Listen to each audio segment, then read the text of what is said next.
Koleksyon sa buwis ng Bureau of Internal Revenue o BIR, mas mataas pa sa inaasahang target dahil sa maayos na proseso at pulisiya. Ang detalye sa report ni Denise Osorio.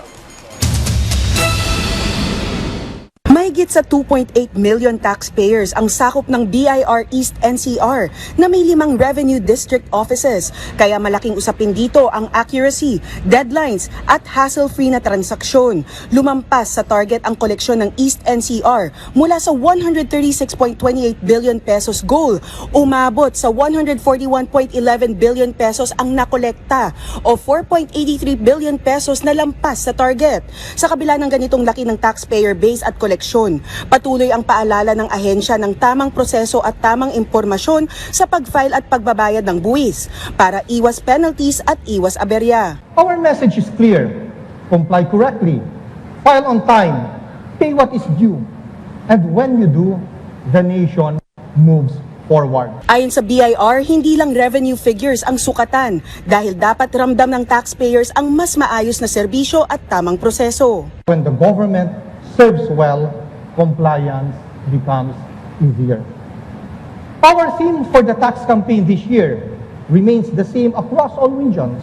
Inilatag ng BIR ang mas pinaigting na audit reforms, kasama ang mas accountable na electronic letters of authority, mas malinaw na audit rules para mas patas at paggamit ng bagong technology, kabilang ang AI para mas efficient ang serbisyo. Kasabay nito, target ding palawakin ang taxpayer assistance sa digital platforms.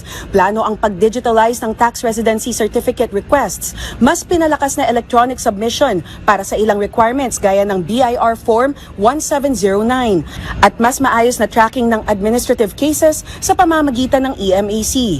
Magkakaroon din ng pilot project na magbibigay sa taxpayers ng mas accessible na paraan para maka-avail ng ilang serbisyo. In these first weeks of 2026, we have rolled out additional tools, the LOA Verifier, the Interactive Digital Tax Calendar, and the Certificate of Registration QR Code Verifier. These are available not just during the campaign but throughout the year, with more improvements and digital solutions to follow in the coming months.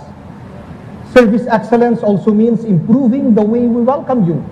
Ayon sa BIR, tuloy-tuloy ang improvements at pagsi-streamline ng requirements, hindi lang para sa pagpapatayo ng negosyo, pati na rin sa pagpapatakbo nito. Denise Osorio, para sa Pambansang TV, sa Bagong Pilipinas.